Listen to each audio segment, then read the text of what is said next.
Muy buenas tardes a todos, buenas noches a los que están al otro lado del charco, como decimos nosotros, ustedes también.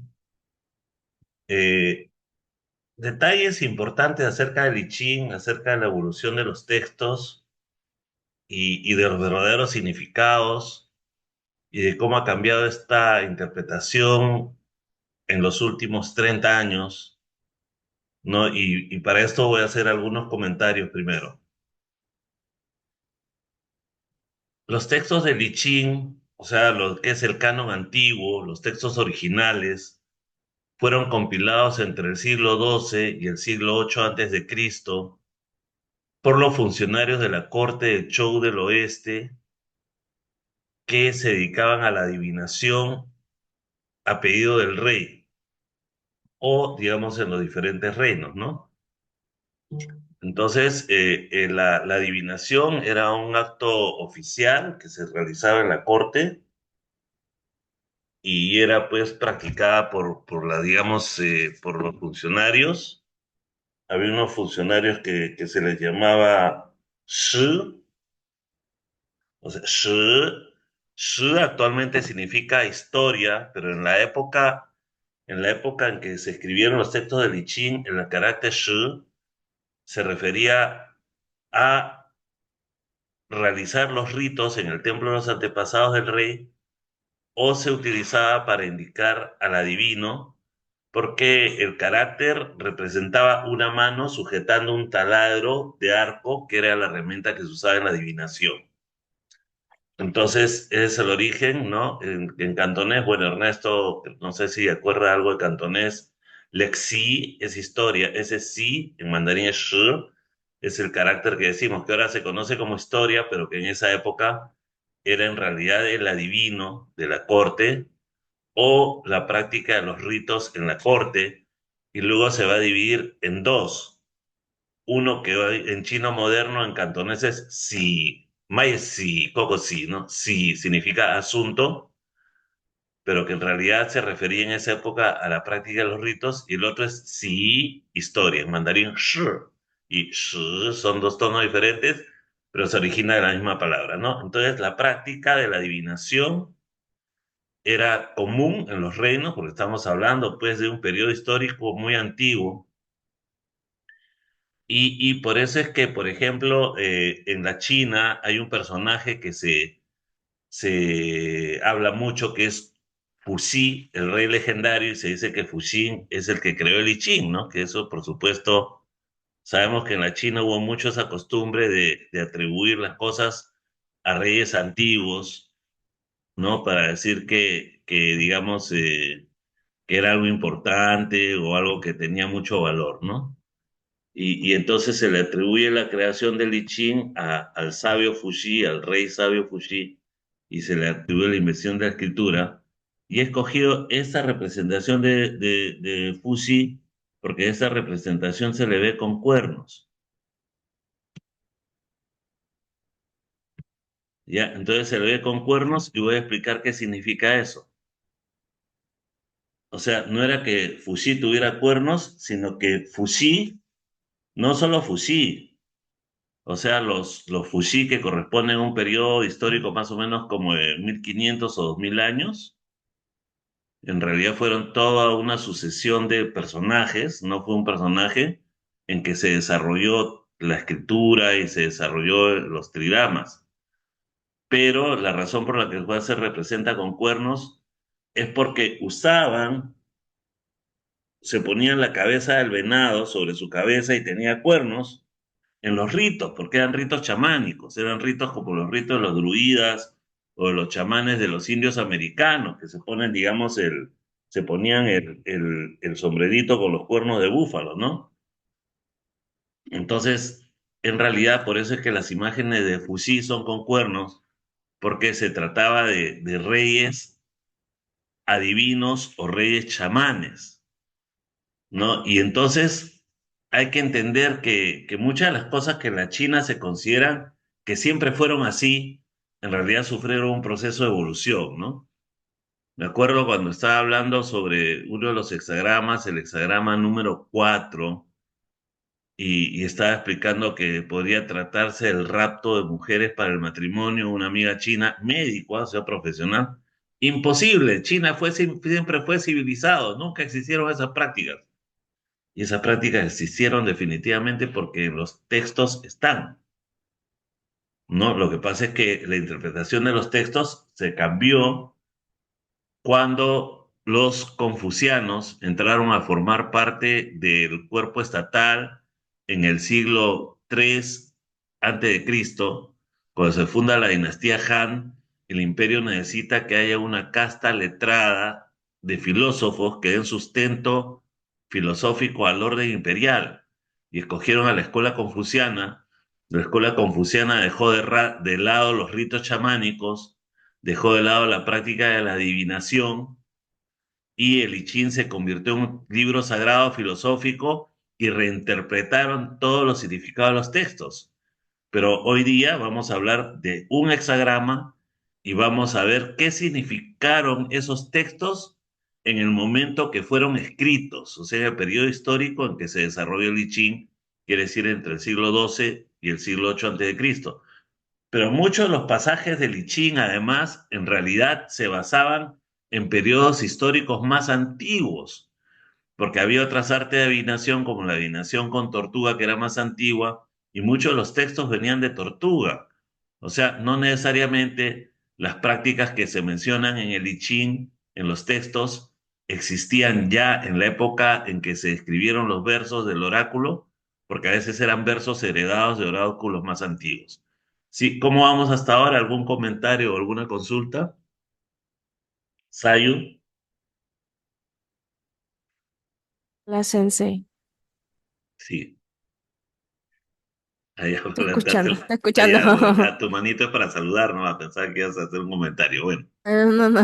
bueno, interesante. Sí, bastante interesante, sensei, como siempre. Bueno, Usted gracias, gracias. ilustrándonos también, arigato.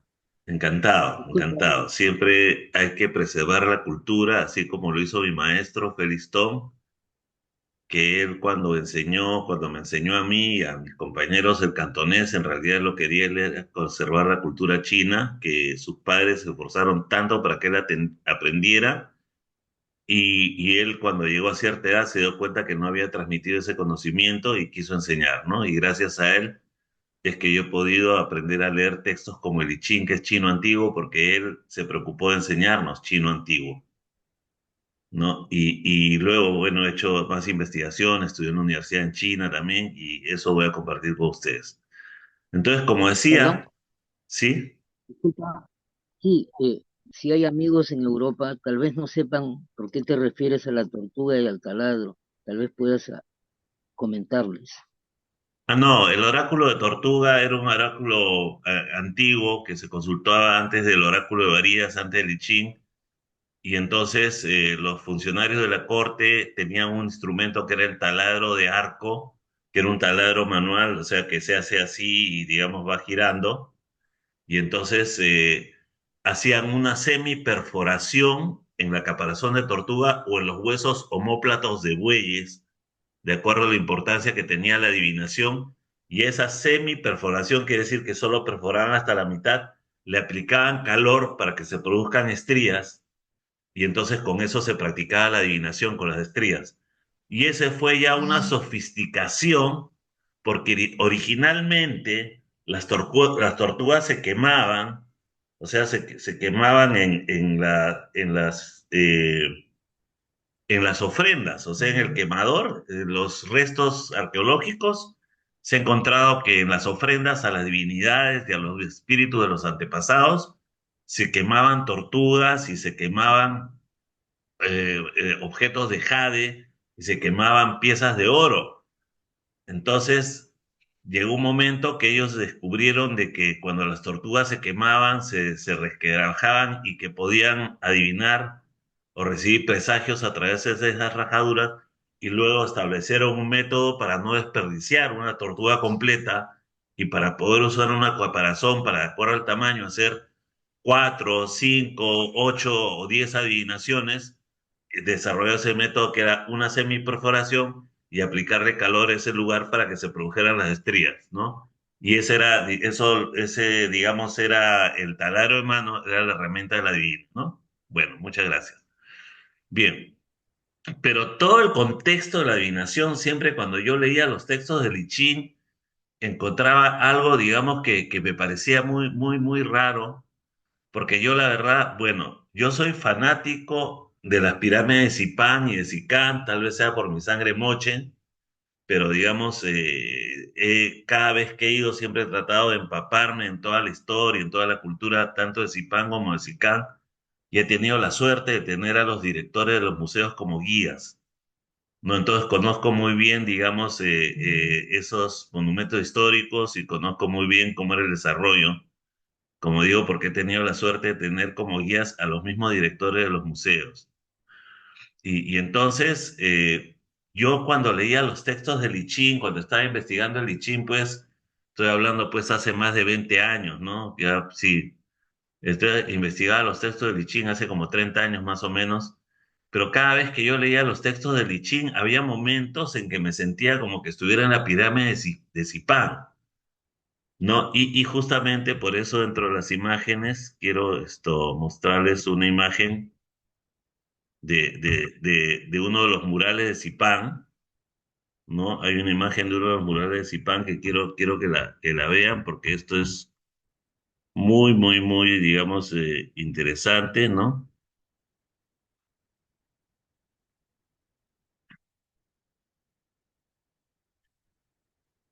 Ya, esto espero que les fascine tanto como a mí, aunque es, digamos, esto es historia.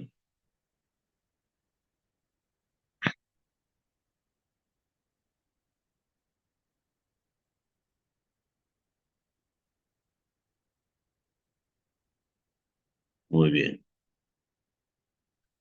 Antiguamente, los arqueólogos, cuando veían este tipo de murales, y aquí se veía un personaje, no, pero ¿por qué no lo puedo marcar? Bueno, pero ven el puntero, ¿no? Este personaje de aquí, los arqueólogos no sabían si era un rey o si era una divinidad o era una leyenda.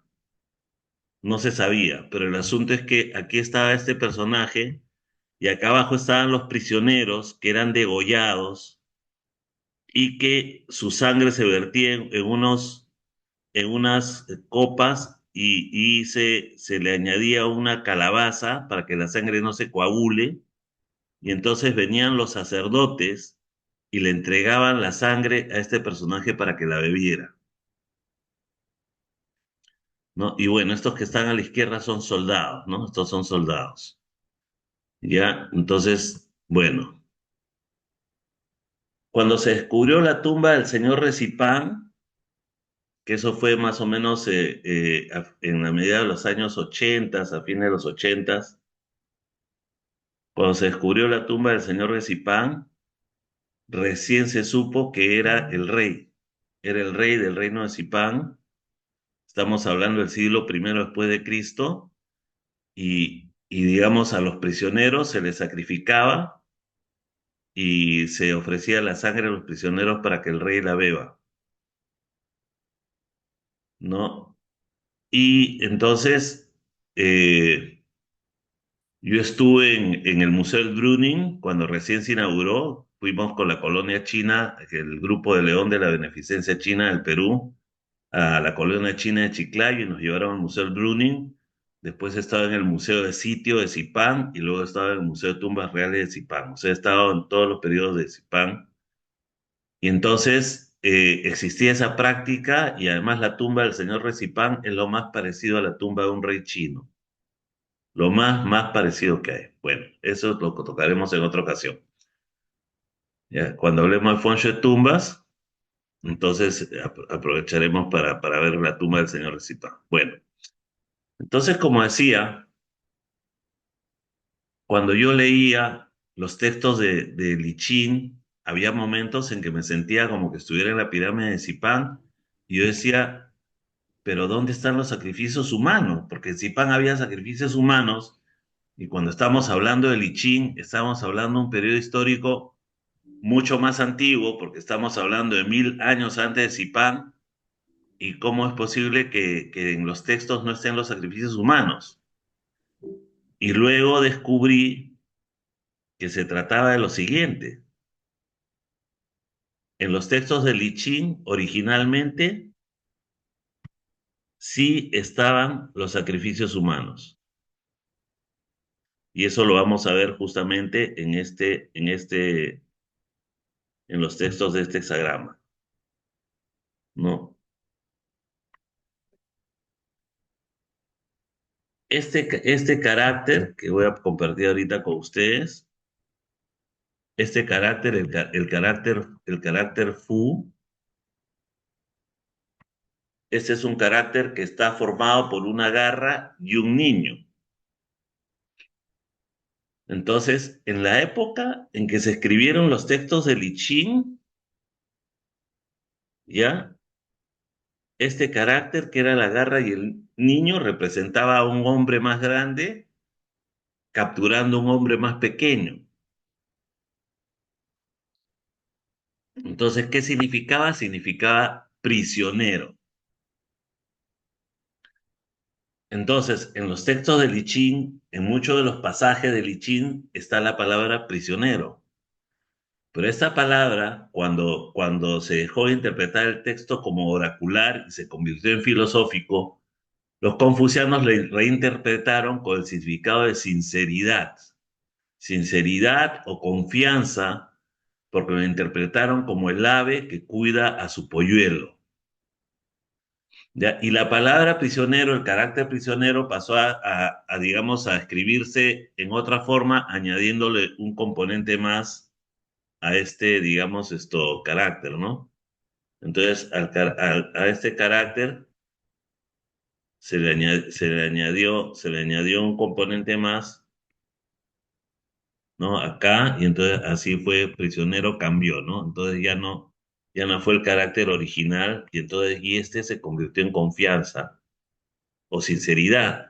Entonces, en los textos, en Wilhelm, por ejemplo, Wilhelm, a pesar que ha sido el mejor o el más grande de los estudiosos del Lichín de Occidente, en su época solo se conocía la interpretación de los textos que dejaron los confucianos, porque los confucianos, una vez que establecen la pauta de interpretación de los textos, eso quedó para todo China, y hasta los años 70 todavía se tomaba como que esto era sinceridad. De hecho, por ejemplo, Wilhelm, hay un hexagrama que lo llama la verdad interior, ¿no?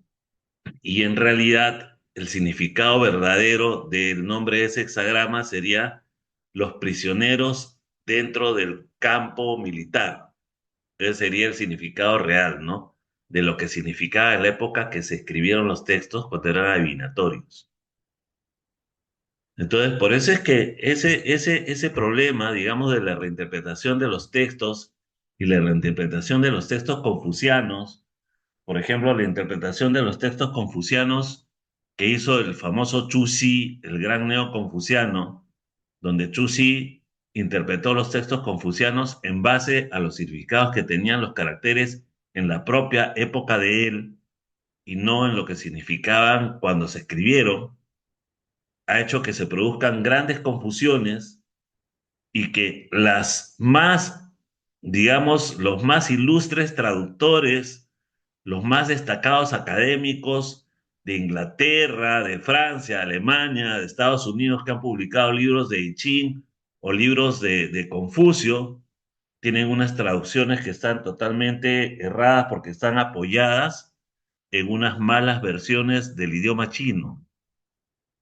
Entonces, al estar apoyadas en unas malas versiones del mismo chino, por eso es que se vuelve ininteligible, y por eso muchos de los académicos occidentales dicen, pero ¿para qué quieres entenderlo? Si es chino, el pensamiento chino no se entiende, es enrevesado, es críptico. Y es totalmente falso, porque cuando los textos se interpretan del significado original en que fueron escritos en su época, son totalmente lógicos y totalmente articulados, ¿no? Y justamente por eso es que ahora vamos a mostrar en el hexagrama número 20, la contemplación, qué es lo que significaron originalmente los textos y por qué. Muy bien. Vamos a buscar acá el...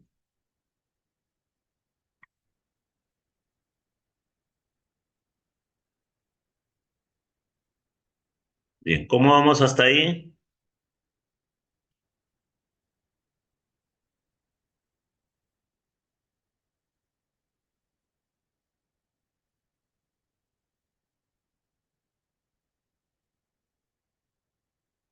Bueno, acá tenemos el hexagrama número 20, que es el viento sobre la tierra, y vamos a explicar varias cosas. Ese hexagrama número 20 es el viento sobre la tierra, se llama la contemplación, pero se refiere básicamente a mirar de abajo hacia arriba. O sea, es contemplación en el sentido de mirar de abajo hacia arriba. O sea, cuando una persona se encuentra en contemplación, generalmente mira hacia arriba, es el estado de contemplación, ¿no? No hay estado de contemplación mirando hacia abajo, ¿no? Entonces, contemplación significa mirando hacia arriba, es lo que significa este hexagrama. No. Y vamos a ir dando los diferentes significados que tiene esto desde el punto de vista de las imágenes.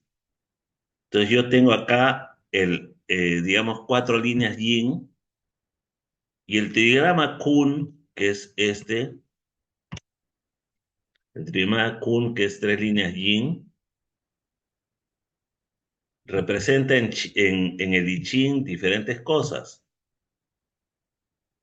Significa el sirviente, significa el ministro como sirviente del rey, significa la esposa, significa el hombre común, significa la multitud o significa la muchedumbre, ¿no? Y acá yo tengo 2 trigramas kun porque tengo el trigrama kun que se forma de la línea tercera a la línea primera y tengo el hexagrama kun, el trigrama kun, perdón, que lo llaman nuclear o nosotros lo llamamos recíproco, que es de la línea cuarta a la línea segunda. O sea, tengo 2 trigramas kun aquí, ¿no?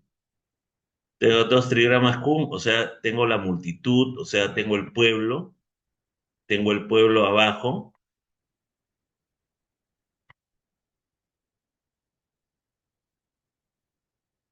¿ya? Y aquí tengo la línea del rey, que es la línea quinta, y tengo la línea sexta, que es la línea del templo de los antepasados.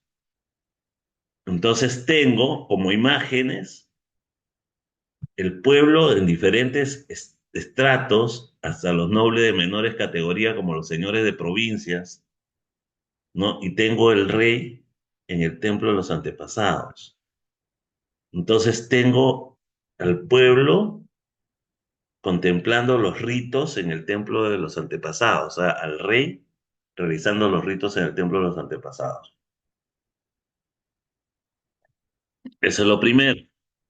Segundo, te tengo viento sobre tierra y el viento, se entiende que al viento tocar la tierra es como que trae el mensaje del cielo, ¿no? Luego de esto, acá arriba tengo el trigrama del viento, que es este, ¿ya? Pero este trigrama de viento, aquí en esta imagen, va a tener esta forma. Hay este trigrama, que este trigrama es el lago o la ciénaga, se llama Tui, y ese trigrama está asociado con el carácter Yu también, que es así,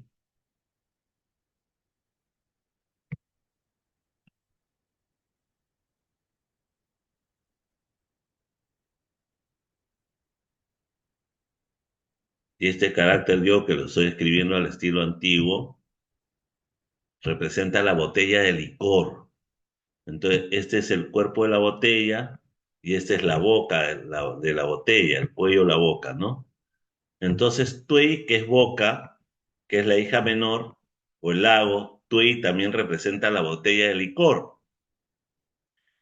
Y Y Shin, que está acá, el viento, que está acá arriba, es como Tui de cabeza.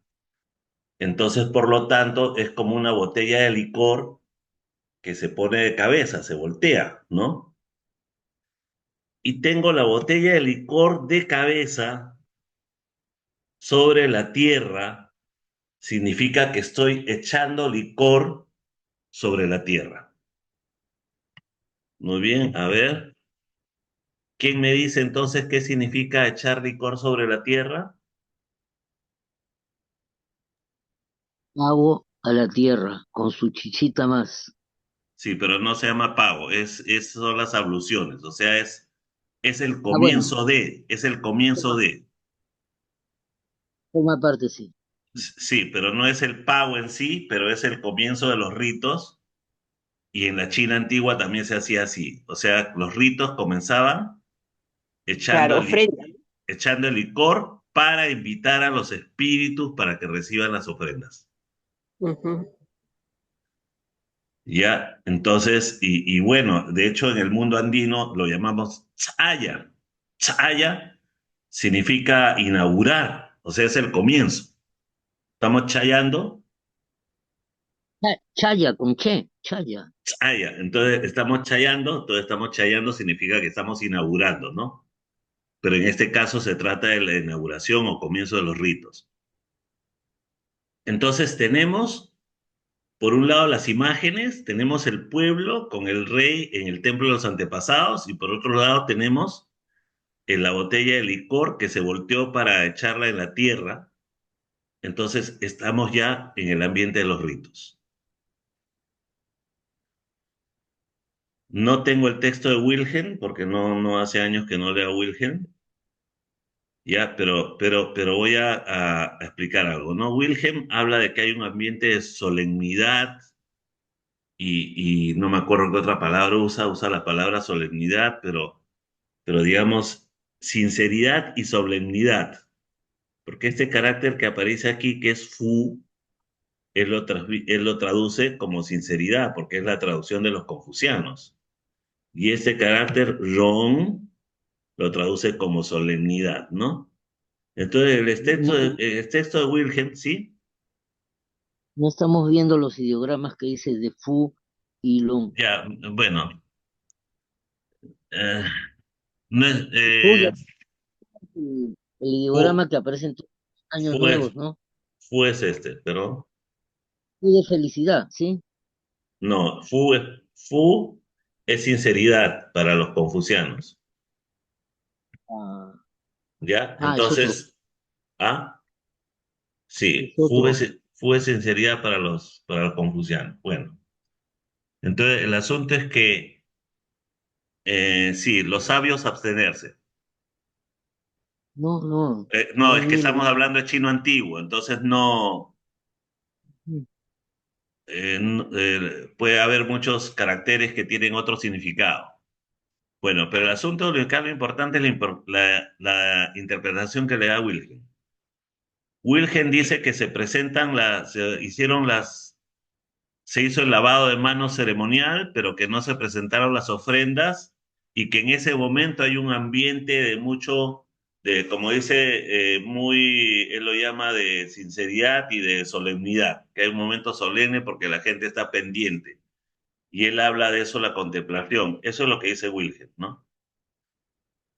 Pero el texto verdadero, que es el que además nos indica qué es lo que pasa en verdad con este hexagrama, es lo siguiente. Dice, contemplación de las libaciones o de las abluciones o de las libaciones, a la figura del hexagrama debería ser de las libaciones, contemplando las libaciones, pero no se presentan las ofrendas porque hay prisioneros con la cabeza grande. ¿Qué significa eso a la letra?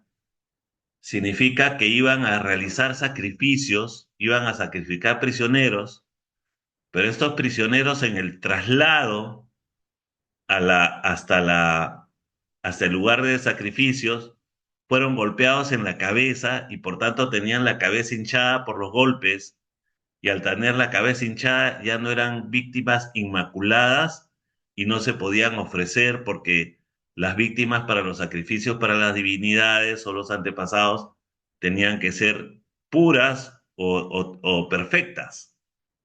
Entonces, al tener una imperfección, por tener la cabeza golpeada, ya no podían ser sacrificados. Eso es lo que significa originalmente el texto, que es completamente diferente a cualquier versión del I Ching que vayan a leer en inglés, en francés, en alemán, en italiano, en latín, incluso de Tomás Trigol, ¿no? O sea, no lo mencionan así. No se habla de los prisioneros. El texto original, sí, la palabra fu, el carácter fu, significa prisioneros. Entonces, ojo, y hay sacrificios humanos, que es lo que yo decía que cuando yo leía decía, ¿y dónde están los sacrificios humanos? ¿Dónde están los prisioneros? Como en Zipán. Y aquí están con mucha claridad en este hexagrama, ¿no? ¿Cómo vamos hasta ahí?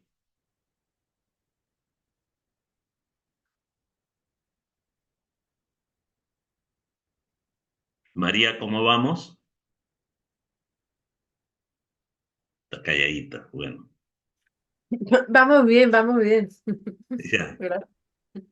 ¿Tú has leído Wilhelm? Sí, lo leí al principio. Ah, al principio, y después te aburriste. Ya, no, dejé de leerlo, ya leo otras cosas, claro. Ah, ya, pero bueno, no, pero ya viste que la parte literal de los textos de Lichín tiene mucho más, ¿no? Claro, por eso dejé de leer a Wilson. Sí, pero ahora voy a explicar, ¿no? Voy a explicar. Bueno, miren, ¿qué es lo que significa verdaderamente este hexagrama? O sea, está contando una historia de algo que sucedía en tiempos antiguos y como digo, no necesariamente en el periodo que se compilaron los textos existían ya los sacrificios humanos, pero sí existieron en un periodo anterior con toda seguridad y tal vez de ahí se tomaron las imágenes literarias o la interpretación o los versos, o tal vez todavía existían, pero como digo, es un periodo que es 1000 años antes de Zipán, y en Zipán existían los sacrificios humanos, ¿no? Y se sacrificaban los prisioneros específicamente. Pero ¿qué significa? O sea, el texto nos dice, aparentemente todo está listo, pero hay algo que está mal y debemos detenernos porque ese algo está mal. O sea, y ese algo tenemos que corregirlo, si no, no podemos seguir con lo que estamos haciendo. O simplemente tenemos que detenernos porque algo está mal. Muy bien. ¿Cuál es la idea de lo mal aquí? ¿Por qué es que, y por qué se habla de los prisioneros con cabeza grande? ¿De dónde sale la imagen de los prisioneros con cabeza grande? El trigrama Kun, el trigrama Kun, que es la madre o la tierra, significa también la multitud, los campesinos, y en este caso Kun significa los prisioneros, porque Kun siempre representa lo vil, lo más bajo, lo más modesto, lo más humilde. Entonces Kun tiene 3 líneas, y como aquí Kun tiene una línea más, entonces a Kun le creció la cabeza. Por eso se dice, hay prisioneros con la cabeza grande. Pero ¿cuál es el verdadero mensaje? Porque decir que a Kun le creció la cabeza es una figura literaria. El verdadero mensaje es la energía yin, que es la energía negativa, o las cosas malas, las envidias, los envidiosos, los obstáculos,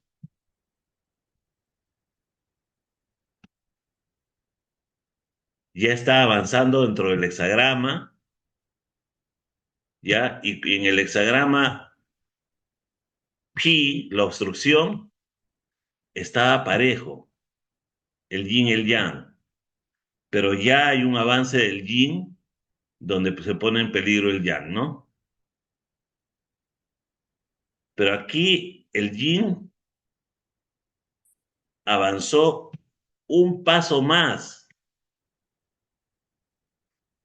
El yin avanzó un paso más, entonces ya está comenzando a expulsar al yang. Entonces el hexagrama no dice peligro, porque el yin está creciendo y el yang está disminuyendo. Entonces, peligro, o sea, todavía no sucede algo malo, pero hay algo malo que puede suceder porque el yin está creciendo. Entonces, simplemente es la energía yin que está creciendo y por eso es que para cualquier proyecto que querramos realizar, este hexagrama no va a ser conveniente, ¿no? Nos va a decir de que nuestro proyecto tiene algo que nos está trayendo peligro y por lo tanto tenemos que detenernos y tenemos que revisar todo si es que debemos seguir. Eso es lo que quiere decir en realidad el mensaje de este hexagrama. O sea, lo está diciendo en un sentido poético, que es que en realidad los versos fueron escritos para interpretar el mensaje de las líneas, pero el mensaje es de las mismas líneas. O sea, el mensaje en sí es de las líneas yin y yang. O sea, es esto. Señores, el yin creció, por lo tanto hay peligro. Cuidado, deténgase. Entonces, eso es lo que quiere decir el texto. Perdona, Pero, y también cabe interpretación política ahí, o sea, si la influencia del pueblo es muy grande y las autoridades como el rey están en peligro, o no había eso, esa sí, interpretación. claro, o sea, porque las líneas representan el rey, los magistrados de la corte, los señores de provincias, o sea, estos son los reyes vasallos, los señores de provincias y los funcionarios menores, ¿no? Entonces, definitivamente están tomando poder todos los, digamos, los, las clases que están por debajo, ¿no? Entonces, sí, definitivamente puede indicar que puede haber un caos político también. Pero eso va a depender del tema de consulta. Gracias. Sí. Bueno, y entonces ahora vamos a ver uno por uno los textos de las diferentes líneas, porque cada línea también tiene un significado y vamos a ver el porqué de cada texto, ¿no? Y qué es lo que significa cada texto en su contexto, valga la redundancia, texto, contexto. Bien.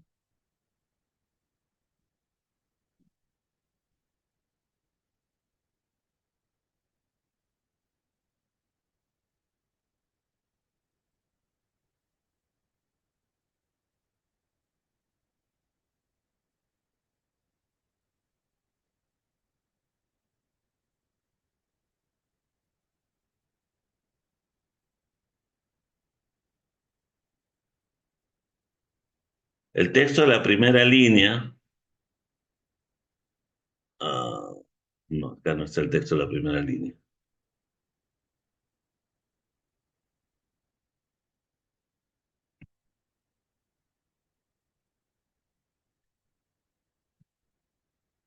Acá está el texto de la primera línea.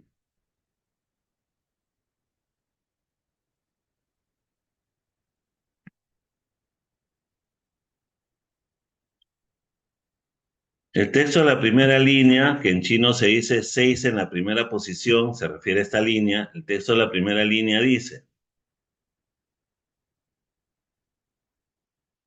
contemplación de un niño, o el niño contempla. Para las personas pequeñas no hay hierro o no hay falta. Y para el Señor hay dificultades o austeridad o pobreza, ¿no? Digamos, dificultades, ¿cómo se llama esto? Penurias. Para el Señor hay penurias. Bien, ¿qué sucede? Esta línea no tiene correspondencia con la línea quinta, porque la correspondencia en las líneas de Lichín se da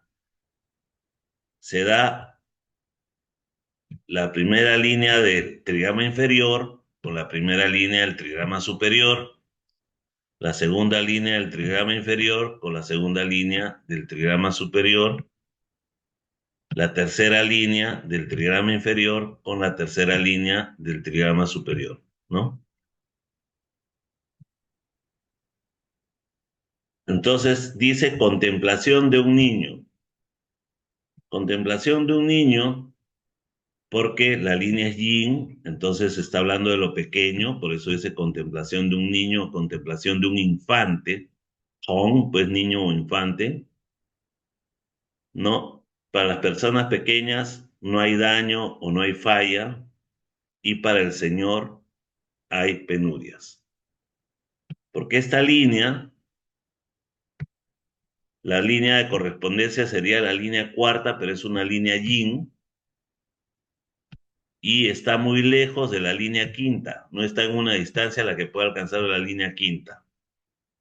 Entonces dice contemplación de un niño, porque es como el niño que está detrás de la multitud y no puede ver lo que está sucediendo en el altar, porque el niño es pequeño. Y es porque la línea primera no alcanza a la línea quinta.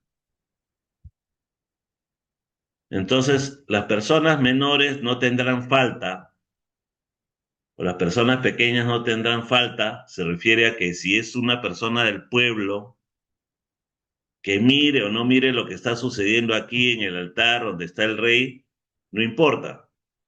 Pero si fuera un señor noble y no está en la posición en que pueda contemplar los ritos, para él sí sería muy embarazoso o muy difícil. Eso es lo que quiere decir el texto. Porque el noble o los señores, digamos, feudales, sí tienen que estar presenciando el acto. Entonces, en esta posición, que lo que quiere decir el texto es que en esta posición, si es una persona del pueblo, no hay problema, pero si es uno de los señores feudales, sí. Para él eso le va a traer problemas, ¿no? En realidad, lo que quiere decir esto cuando nosotros hacemos la consulta es que no estamos en posición de hacer un proyecto grande porque no tenemos las condiciones. No alcanzamos hasta acá, por lo tanto no tenemos las condiciones para hacer un proyecto grande, pero sí podemos hacer algunas cosas pequeñas. Si hacemos algo grande, vamos a perder mucho dinero, y si hacemos algo pequeño, sí vamos a pasar, digamos, con facilidad, o sea, no vamos a tener grandes problemas, ¿no? ¿Cómo vamos hasta ahí? Bien, Muy bien. perfecto.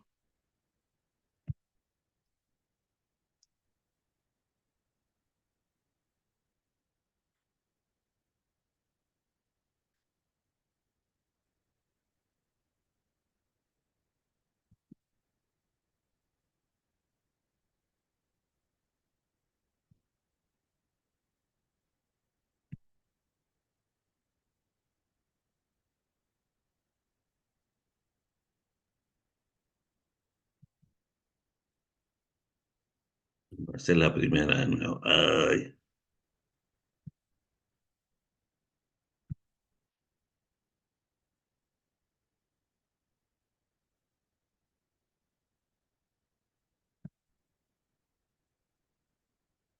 que me está saliendo la primera línea.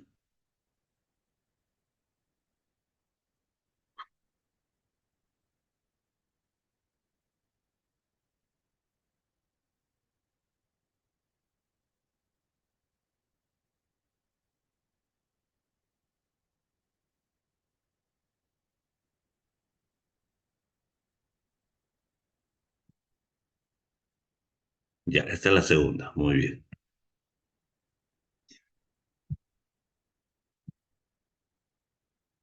La segunda línea está aquí.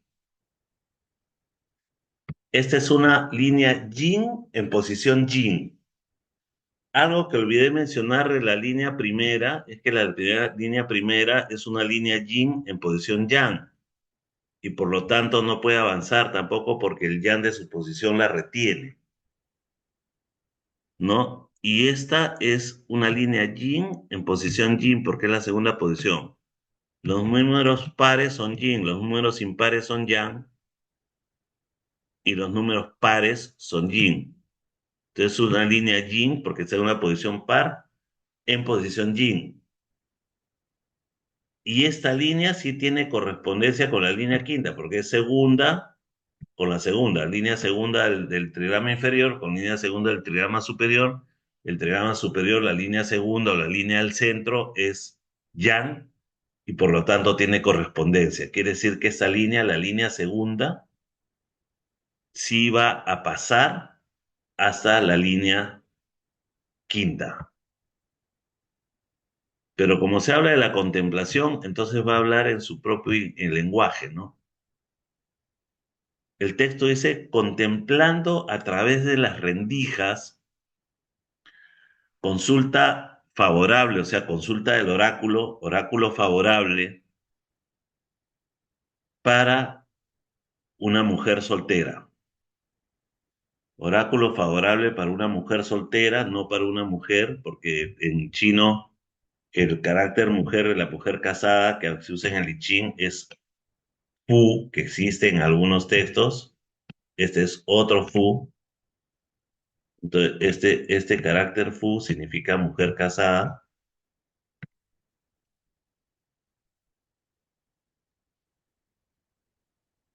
¿ya?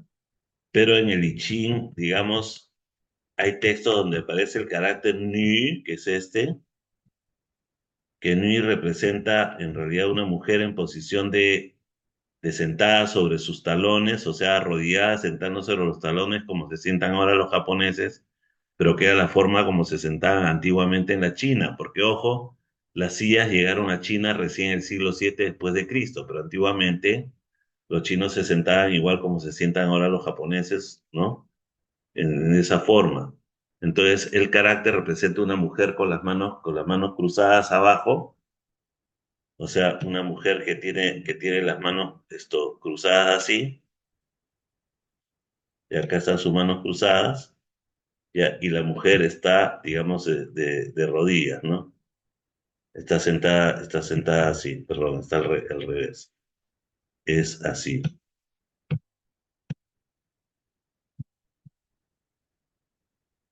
O sea, la mujer de rodillas, sentada de rodillas, con los brazos cruzados abajo, que es la posición de la mujer soltera o de la hija, tradicionalmente, ¿no? Por ejemplo, yo tuve una clase de kabuki. A veces hay que ir también a la cultura japonesa para ver rasgos antiguos de la cultura china, y a la mujer soltera se le representa con las manos cruzadas abajo, mientras que a la mujer casada con las manos cruzadas arriba, ¿no?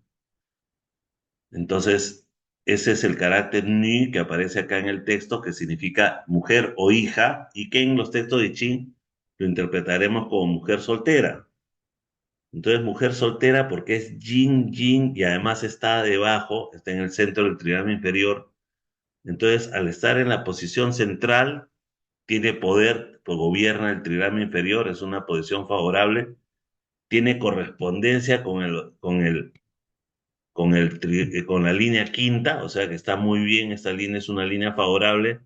Y cuando dice augurio favorable para la mujer soltera, se refiere que es conveniente también mantenerse a la expectativa o portarse dócilmente o ser obediente como una chica soltera que está a disposición de sus padres en su casa, porque es una línea yin. Si bien es cierto, al estar la línea yin en posición yin, el yin de su posición la va a ayudar a avanzar, ya, porque dos polos iguales se repelen, ya, pero de todas maneras su avance no es tan sencillo porque tiene que pasar a través de otras dos líneas yin. Por eso dice contemplar, contemplando a través de las rendijas. Las rendijas se refiere a las líneas yin por las que tiene que pasar para llegar al lugar donde está sucediendo el acontecimiento. ¿ya? Pero como digo, en realidad también el consejo que nos da acá el I Ching es favorable, todavía favorable para proyectos pequeños. O sea, es más favorable que la línea primera. De hecho, ya porque la línea primera simplemente dice no hay falta, pero esta línea dice favorable para la mujer soltera, favorable para la mujer joven. Entonces significa que si hay un proyecto, digamos, más pequeño, va a ser conveniente hacerlo.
Ya, aquí está.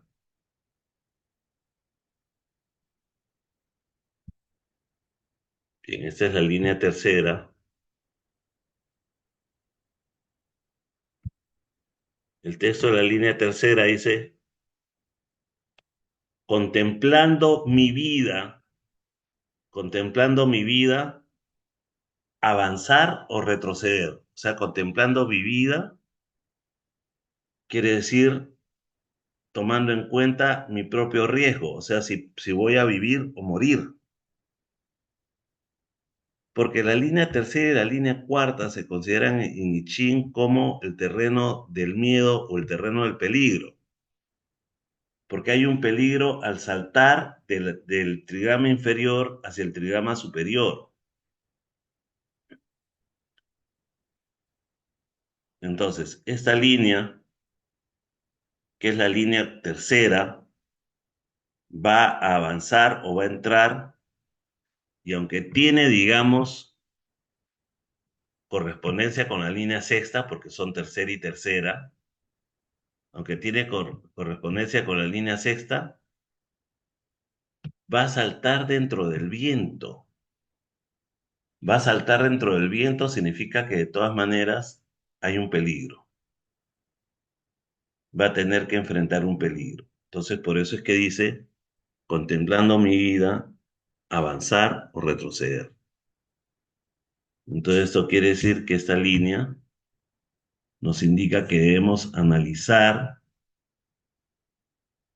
todas las circunstancias para ver si es conveniente o no que sigamos avanzando en nuestro proyecto.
La línea cuarta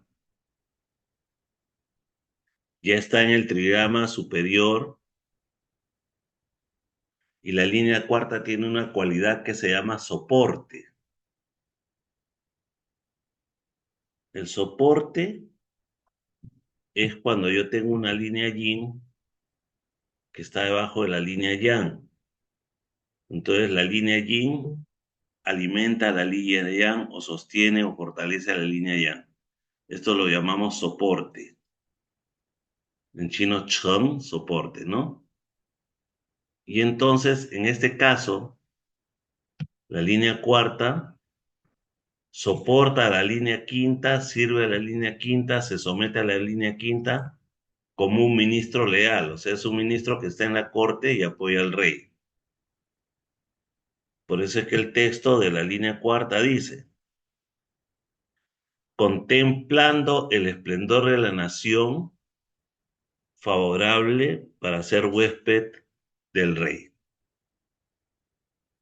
¿Ya? Entonces, significa que estamos en una posición en la cual vamos a tener apoyo, nuestro proyecto va a andar bien porque vamos a tener apoyo, nos van a apoyar los bancos, vamos a tener apoyo de profesionales, vamos a tener respaldo, ¿no? Entonces, ese es un buen augurio, ¿no?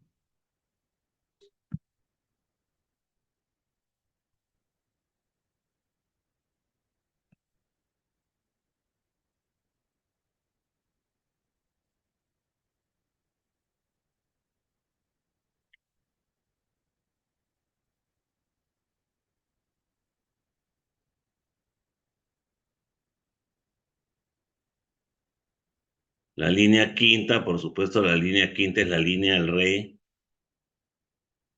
entonces es la línea que gobierna en el hexagrama, ¿ya? Y entonces dice, contemplando mi existencia, el Señor no tiene hierro, no tiene falta, el Señor no cometerá falta. La línea quinta gobierna el trigrama superior, está en la posición del rey, es una línea ya en posición yang, tiene correspondencia con la línea segunda, que es una línea yin, entonces por lo tanto tiene apoyo de la línea segunda, ¿no? Y entonces contemplando mi existencia, el Señor no tendrá falta. La razón por la cual no dice gran auspicio, como en otros textos, inmenso auspicio, augurio favorable, oráculo favorable, es porque de todas maneras esta línea está puesta sobre una multitud de líneas yin y esa multitud de yin le va a provocar una sobrecarga, ¿no? Le provoca una sobrecarga que la lleva de todas maneras a tener cierto conflicto con la línea sexta. Por eso es que no dice ahí augurio favorable, consulta auspiciosa, sino simplemente dice el Señor no tendrá falta. O sea, de todas maneras dice, contemplando mi existencia, yo, el Señor, no tendré falta. O sea, si es que yo tengo cuidado, no cometeré errores. Ya, no es tampoco una línea gran auspiciosa, pero digamos, es el veredicto de la línea, ¿no?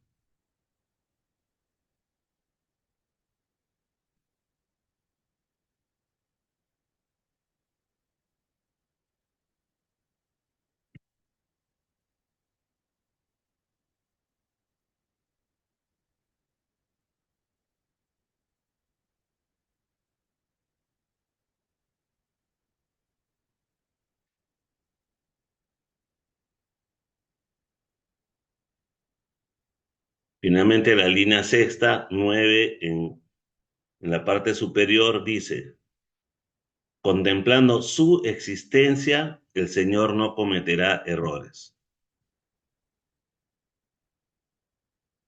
Porque esta línea ya salió del centro, es una línea ya en posición yin, el yin de su posición y la correspondencia que tiene con la línea cuarta le permiten no caer al vacío, pero es una línea que ya está entrando en choque con la línea quinta porque son yang con yang.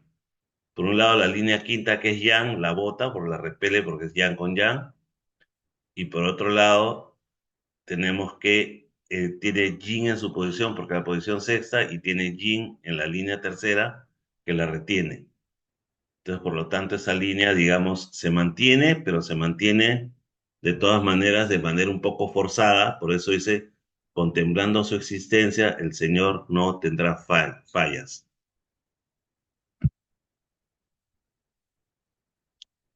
Bueno, llegamos hasta aquí. Quería explicar cómo se interpretan los textos, cómo la relación que tienen los textos con las líneas, por ejemplo.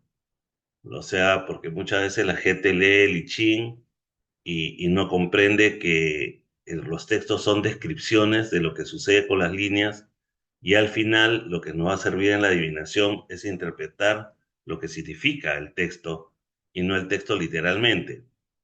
Aunque algunos lo interpretan literalmente, porque ya en la época de Confucio, que es cuando existía ya el libro de I Ching, muchos lo interpretaban literalmente en la adivinación, en la misma China, porque el libro fue escrito originalmente como un manual que tenían que aprender a recitar de memoria los que se iniciaban en el oráculo, los funcionarios que se iniciaban en la práctica del oráculo, tenían que aprenderlo de memoria, pero luego tenían que aprender todos sus significados. Pero después de que pasaron 200 años de que terminaron de compilar los textos, ya apareció una corriente de interpretación literaria que es más lo que se parece hoy en día, y cuando no se conocen los verdaderos significados, al hacer la adivinación también nos vamos a perder, ¿no? Porque hay una interpretación, digamos, donde no se entiende muy bien, pero como digo, ¿no? Con la interpretación que le dieron los textos a los confucianos a los textos, la interpretación de los confucianos hace que sea confuso comprender el texto, ¿no? Bueno, de todas maneras, espero que con esto hayan aprendido un poco de cómo son los textos de I Ching, también cómo ha sido el desarrollo histórico de estos textos, cómo estos textos reflejan pasajes históricos, una realidad que se vivió hace más de 3.000 años y que deben interpretarse conforme a la época en que fueron escritos. Profesor, en el texto que usted compiló por tantos años, no hay una explicación detallada de cada hexagrama, ¿no? Pero sí, eh, estas claves que está dando interpretativas, obviamente están en cada hexagrama, pero no está así, quiero decir, tan desmenuzado, tan analítico como esto. Está escrito, todo está escrito, pero lo que pasa es que hay que estudiarlo. Ujú, Sí. gracias. Bueno, muchas gracias a Tal vez, todos, muchas gracias por acompañarnos y esperamos que les haya sido útil esto, que habían aprendido un poco de Chile. profesor, tal vez Sí. profesor, tal vez los amigos de Europa no conocen el trabajo que usted realizó, tal vez pueda presentarlo en este momento, ¿no? Sí lo conocen. Es más, tienen el libro. Ah, muy bien. Sí, muchas gracias. Hasta Encantado. luego. Gracias, Sensei. Gracias con todos. Luego, muchas gracias. Muchas gracias. Buenas tardes. Gracias, profesor. Muchísimas gracias. Excelente todo. Qué bueno.